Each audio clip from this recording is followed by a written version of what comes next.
Welcome back. We are in module 8. Today we will start with lecture 4 of module 8. Lecture 4 will deal with adult SLA. In the previous lectures we have looked at the childhood SLA and various other things like social, socio-political, macro and micro social factors of SLA and so on. So, now we will start with adult SLA. Adult SLA is when the second language is learnt in adulthood, as the name suggests. So, we are not going into the definitional aspect, but this is how childhood and adult SLA are different. So, adult SLA is different from childhood SLA in terms of the age of acquisition. There is no hard and fast rule as to when it starts, but in adulthood, any time in adulthood. So, that is how it is understood. For a long time, in fact, much before childhood bilingualism or in terms of simultaneous and successive bilingualism, all this came into being. Much before that also SLA has been studied from the adult perspective. How are the processes different from the acquisition of first language with respect to second language? Within that broader domain, adult SLA has been studied for quite some time now. And these, because we have a rich literature in this domain. So, there are multiple facets from which these ideas have been explored. From a learner centric perspective, these are the few features that have been studied at length. So, for example, we have pointers like aptitude, individual differences, motivation, so on and so forth. So, many of these things have been studied from a socio-linguistic perspective. Socio-linguistic as in how the socio-linguistics as well as psycholinguistics. So, how the people are different, how the individuals might be different in terms of how they acquire their second language, what are the motivational aspects, how those motivational aspects are part of the larger social reality and so on and so forth. So, these are the learner centric variables. Now, these have been also studied, SLA has also been studied from formal and cognitive approaches, and those approaches typically will be based on the grammatical and psychological theory of language. So, these are the two different domains. So, learner centric approach as well as the formal and psychological approaches or cognitive approaches, you can call them. Much like the childhood SLA, the adult SLA also has focused on a few primary motivating factors for research, for example, age and input. Age we have seen in terms of childhood SLA as well, how age is a rather important factor, and when we talk about age, we primarily the discussion goes into the critical period hypothesis and the how tenable this is, or how whether it is tenable or not, and what are the possible alternatives and so on. So, similarly for adult SLA also, when we talk about age, the similar kind of things will be addressed. And because of this, because as I started with saying that adult SLA has often been studied in comparison with monolingual or let us say L1 acquisition. Because L1 and L2 comparison is happening here, obviously for a very natural reason age will be one of the factors. So, since the beginning the questions that were asked are L1 and L2 acquisition different or are they similar?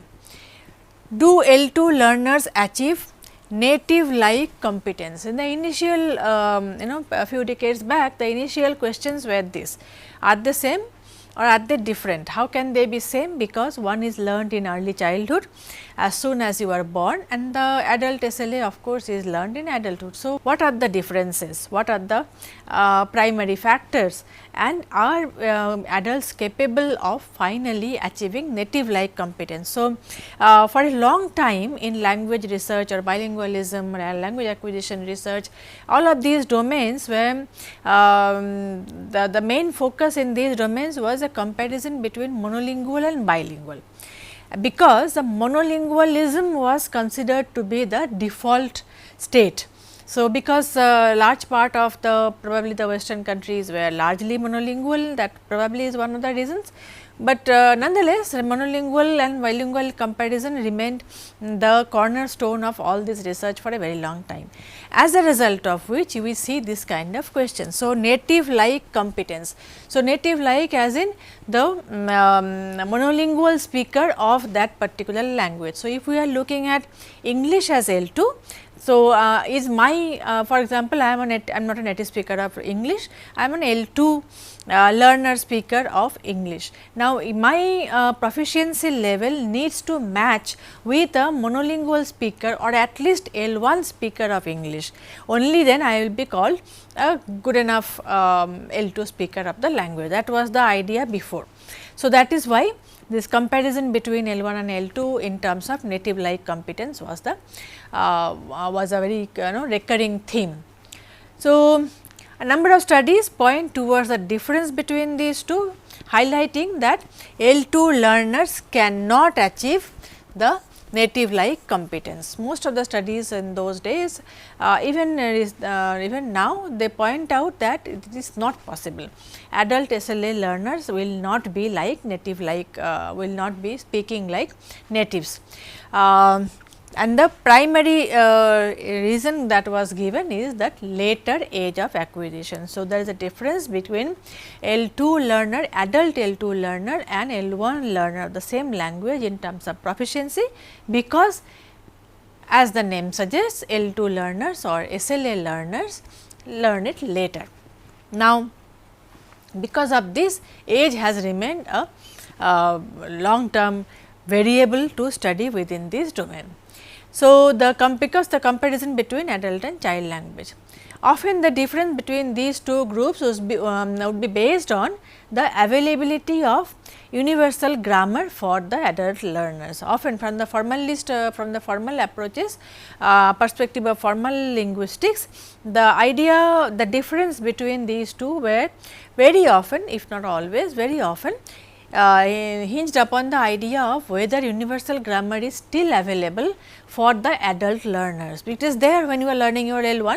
We have discussed this at length, how universal grammar takes care of multiple problems in the language learning, language acquisition problem. But is it still available when you are learning your second language in later in life? That is the question that many have asked, and because of this the critical period hypothesis has been discussed widely in this domain. Now, there are of course different kinds of findings as of today, as we speak there are different kinds of findings, it is not a very clear picture. So, while many studies found evidence for better UA is ultimate attainment. So, ultimate attainment for younger learners. Now, I have discussed this before also, that in case of second language learning, we will ultimately the final proficiency that is achievable by the learners is called ultimate attainment. So, this is the top layer of proficiency that you can achieve. So, when we talk about that, because the native like competence, that kind of comparison are no more made today, because today we understand that L1 is L1, L2 is L2. You might become highly proficient in L2, we still call it ultimate attainment and not native like. So, the comparison between monolingual and bilingual speakers, because that is not anymore very popular. So, we stick to this kind of an understanding. So, anyway, coming back to our ultimate attainment. So, there are large number of studies that have found that better UA for younger learners. So, if you start learning your L2 at a young age, chances are higher that your UA will be also higher. But data have also come from various studies that show better initial state for adolescent and adult learners. We have talked about the initial stage, interlanguage and the final state. So, when we talk about initial state, this has also been found by many researchers that adolescent learners and adult learners actually learn better, at least in the initial stage. Some studies even have showed that the UA also might be similarly higher. older learners, the reason is that older learners are advantaged by greater learning capacity, including better memory for vocabulary, greater analytic ability and so on. Because when you are learning your L1, when you are learning your first language, you are very young, very small. So, from the prenatal to the early neonatal stage, we have discussed before how language learning happens. Now, when you are learning a second language at a later stage in life, many of those early stepping stones are already taken care of. You do not need to go through this, you do not need to reinvent the wheel, you already know what to look for. So, many of the learning mechanisms are already in place and the second language learner can benefit from those already existing knowledge. And along with that, of course, the memory, the analytical ability and so on and so forth. So, all of these have been proposed as reasons as to why we might actually have better result for adult SLA learners. Hence, the idea is that the difference may be quantitative, but not qualitative, meaning maybe there are some quantitative difference, but at the basic level, at the qualitative level, in terms of how whether you know whether you have the knowledge or not, that might be that may not be compromised. So, language acquisition as a process basically remains same throughout lifespan. That is the idea that this perspective talks about, that it is fine, because even though whether they have or they do not have access to universal grammar, they have other abilities that is in favor of them, that they have an advantage on those counts. As a result of which, language learning as a process remains the same throughout your life, adjusting little bit here and there for age related factors, but largely. So, the difference is primarily quantitative, not qualitative. In recent times, we have seen a lot of counter argument for using CPH as in our critical period hypothesis for adult L2 learners. The very idea of critical period hypothesis has been attacked. Why? Because there are many reasons, but primarily a few we will discuss. First and foremost, the comparison is not fair at all. How can you compare between child learner and an adult learner? The very amount of input will be different. If I start learning at 20 versus I will start learning at 3 or 4, the amount of input that the learner gets will be vastly different. Hence, it makes no sense to use CPH as a variable at all. They are different things altogether. So, this is not viable at all, that is one. Secondly, on theoretical ground, it has been argued that native like attainment is actually possible for some learners with respect to some modules of the grammar. Remember, we discussed about language as a system containing many subsystems. So, language, when you say that adult learners cannot master the second language like a native speaker, we do not mean that you cannot learn any aspect of the language. There are certain parts of the language, certain subsystems within the language that can be mastered, much like the native speaker, but there might be some which is not. That is what theoretically speaking is another standpoint. So, for example, what are those areas? There is the domain of phrasal semantics, for example, does not need any critical period. It can be learnt anytime, there is no bottleneck. However, bottleneck can be expected in some domains like functional morphology, syntax, discourse, interface and so on. So, it is not entirely a bad picture. The age might be an important factor, but not always. Some subsystems within language may be possible to master even at a later age. Another serious counter to CPH came from bilingual turn. As I was just mentioning that the comparison between monolingual and bilingual and trying to look at the adult learners at some kind of a disadvantage, that changed sometime in the when the bilingual turn happened. What is bilingual turn? There is a new perspective that bilinguals should not be compared to monolinguals in any kind of second language acquisition research, but particularly so in the critical period related research, because the bilingual experience itself is a different is a completely different kind of experience with respect to neural underpinning. So, when you are learning your L1, when you are learning your first language, the kind of neural pathways that are created, the kind of activation pattern that you see, the kind of other related phenomena that we see is very different from that of the bilingual. A bilingual is not basically two monolinguals stitched together. A bilingual is a very different kind of a person with very interesting and very sophisticated kind of a neural structure that is there, that is part of bilingual experience. Because bilingual experience is not just about the learning the language, but also it is something like you are also learning the culture, you are also learning a different cognitive mechanism to handle, and then there are other things that are simultaneously happening, for example, attentional mechanism, cognitive control, executive function, so on and so forth. So, there is a lot of interrelation between language learning and those other mental functions. So, that makes bilingual experience a completely different thing as opposed to monolingual experience. Hence, they should not, because they should not be, they are not different only in terms of just another language, but the very experience at a neural level is different. Hence, this should not be considered. That was the counter to age related questions. Secondly, input, just like the children SLA learners, for adults also input is very important. Input is about comprehensible input, which we discussed before. So, comprehensible primary linguistic data is what we call about, we talk about when we discuss input. Now, in many studies have looked at the one important question within input, which is the variability.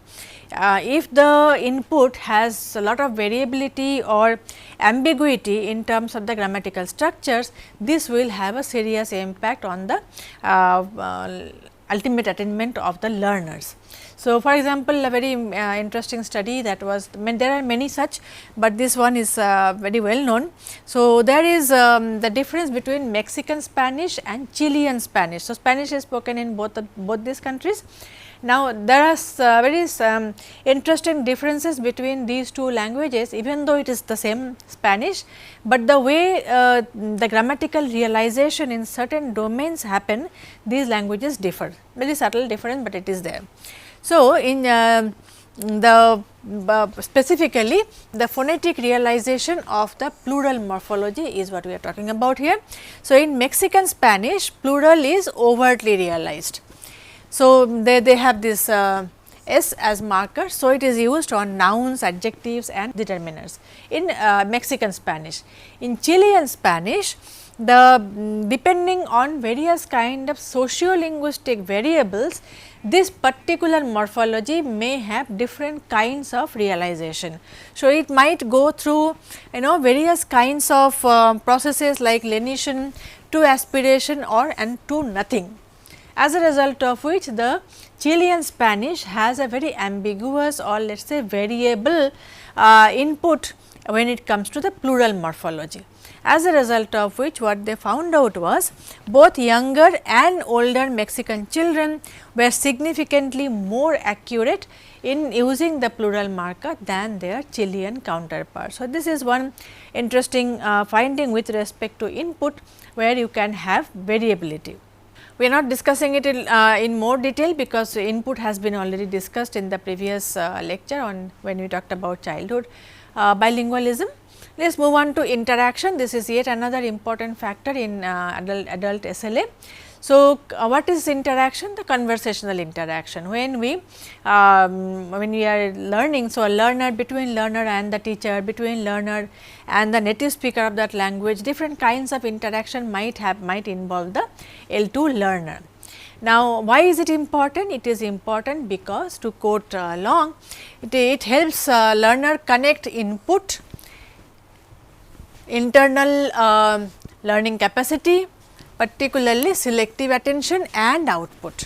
This is this is how the learner learner benefits from interaction. So, they get the input, they already have started learning, they already have some internal representation. So, they can verify from the input. They can connect it to various internal learner capacities. For example, selective attention is a very important factor in learning, and also the output. So, what learners produce. So, they can have a basically they can cross check what they are learning, how they are learning, and how, and they can course correct also. So, interaction with teacher, native speakers, other learners, etc., this makes them help make changes in their own linguistic output. So, this is something like exchanging notes. So, interaction is a very important variable in this, because this also helps them notice the gaps in their knowledge and then course correct.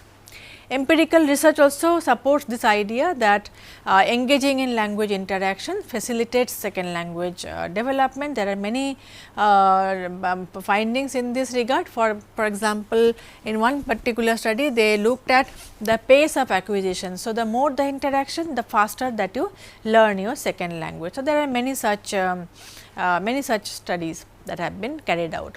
Now, these are the factors which are not exactly learner centric factors. So, now we move on to learner centric factors, starting with motivation.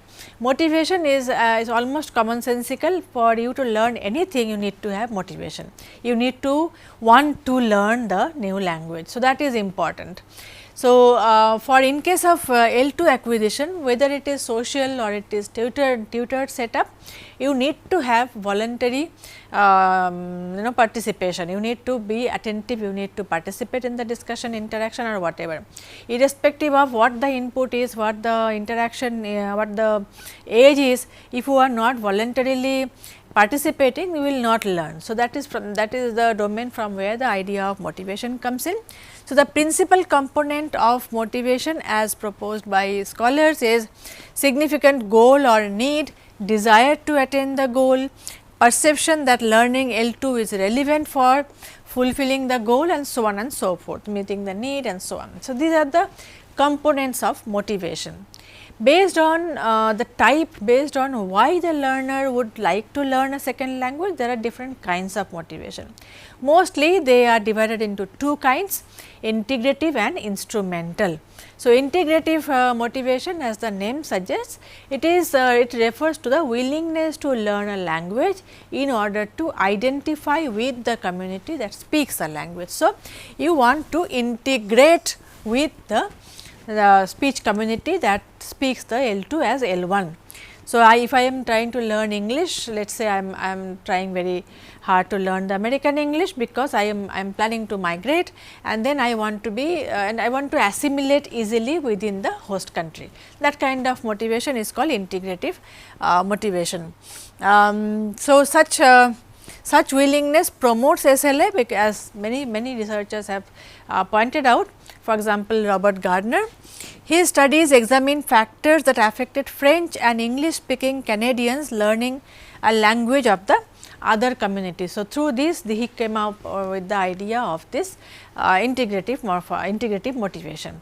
On the other hand, you have instrumental motivation, which as the name suggests, this is used for certain kinds of goals. You want to use the L2 as a tool to attain some goals. For example, you might maybe for education, maybe for job seeking or whatever, or just to increase your knowledge, something of that sort. So, this motivation also has been found to positively correlate with SLA ultimate attainment.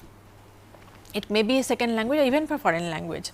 So, in this case the language is learned to meet some requirement or goal, such as to get a job, or even to talk to their children's teachers, as has been pointed out by Oxford and Sherin. So, these are two kinds of motivation. Now, what are is it only the learner or learner internal factor, or are there some other perspectives that can also throw some light on motivation? Turns out that instructional context also helps in motivation. A learner's motivation may vary from day to day and from task to task. So, keeping the motivational aspect in mind, teachers often try, we have discussed this before also, that depending on the various factors that are responsible for second language acquisition and its success, the second language teaching is also very important domain that tries to create methods, material and strategies to fill in those gaps, those requirements. Similarly, for motivation, because motivation is important. So, an instructional context is also important to create motivation. It has been found that the teachers often create tools in such a way, create the materials in such a way and the methodology in such a way that so as to keep the motivation running. Because in a dull case, if the teacher is not putting any effort, the student will not feel motivated at all. This is also almost commonsensical. However, there are empirical studies that has looked into it, that teachers often try to find out and respond to the learner's needs and goals when planning instruction. Then we have aptitude. For learning anything, only motivation will not be enough. You need to have the aptitude, you need to have the talent. Somebody might learn, let us say if you are learning a new sport, new game, you want to learn tennis. You may want to learn, but you simply do not have it in you. Or I want to learn chess, I simply do not have the level of intelligence that is needed. So, aptitude is very important alongside motivation, you need both. So, aptitude in terms of language learning translates into these 4 capacities as was proposed by Carroll way back in 1965. These factors are phonemic coding ability, inductive language learning ability, grammatical sensibility and associative memory capacity. Basically, language learning is also like another skill.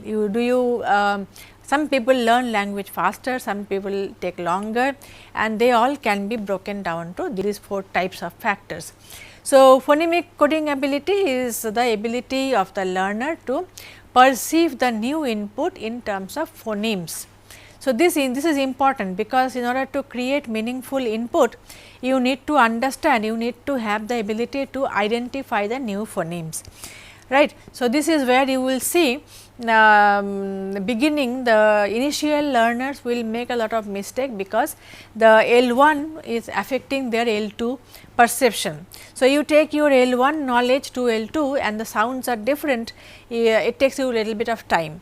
So, this is why it is very important. In order for you to, if you have that acuity, if you have that ability to identify the new phonemes, then only your input will be meaningful.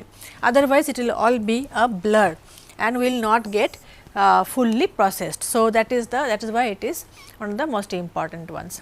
Then comes your inductive language learning and grammatical sensibility.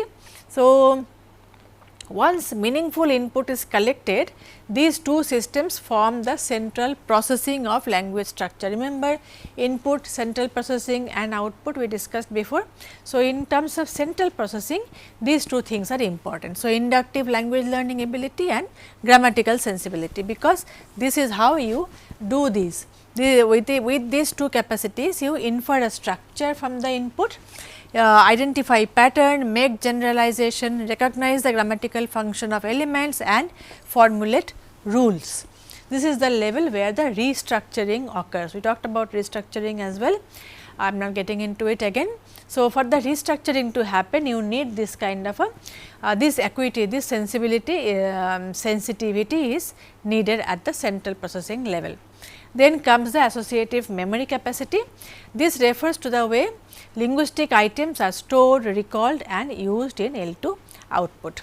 So, it determines the appropriate selection from among the L2 elements. So, lexical retrieval, for example, is one area, that is what we are talking about here. So, you need to be able to retrieve the correct word, correct lexical entity and so on, in order for you to be fluent speaker of the L2.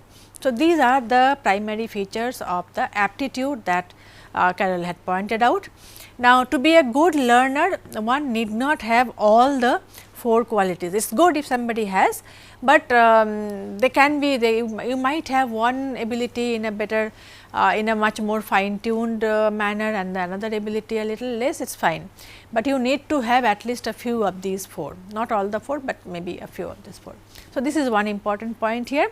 The other is that these abilities are often connected to your general cognitive abilities. They are not the same thing, but they can be connected. So, if your general cognitive abilities are higher, chances are higher that you will be able to make those associations here also well. So, this is and these are the 2 important points as far as our aptitude goes.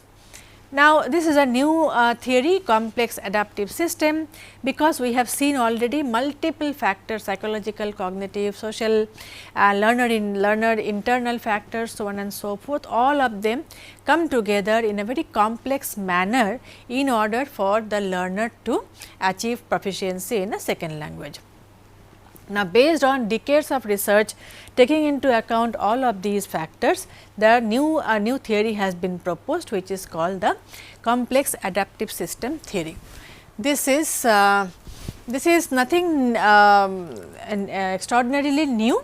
The idea is that within these approaches, that language is treated as a complex system, complex adaptive system involving multiple agents. It is not one thing, it is not only input, it is not only age, it is not only motivation. So, there are these multiple layers of factors that work together to get you where you want to be. So, this is a system is adaptive in the sense that the speaker's behavior is based on the past experiences. So, this is borrowed from the complex systems understanding of life. So, this is the agent, the organism, that is the human that is learning the language, is adaptive. So, depending on the kind of input that you get and your internal motivation, internal mechanisms, your aptitude, all of them will create into will get together, and through a complex system you finally achieve your proficiency. So, dependent on how the interaction happens and how the particular agent is able to benefit from that interaction, this is how the complex adaptive system works. Okay, the structures of languages language emerge from interacting patterns of experience, social interaction and general cognitive processes. These are the 3 most, of course, within these you have many more variables, that these are the categories. So, patterns of experience, social interaction and general cognitive processes. This is our complex adaptive system. Another is the processing based studies. So, processing based studies also have processing as in the psycholinguistic experiments that look into how we process our L1 versus L2. Right. So, there are differences between L1 and L2. Do I process my L1 in the same way as I process my L2? This is where the processing studies come in. So, processing differences between monolingual native speakers and bilingual or multilingual L2 users is the focus here. There are 2 main views within this. When you are taking processing as the point of departure, there are 2 main questions.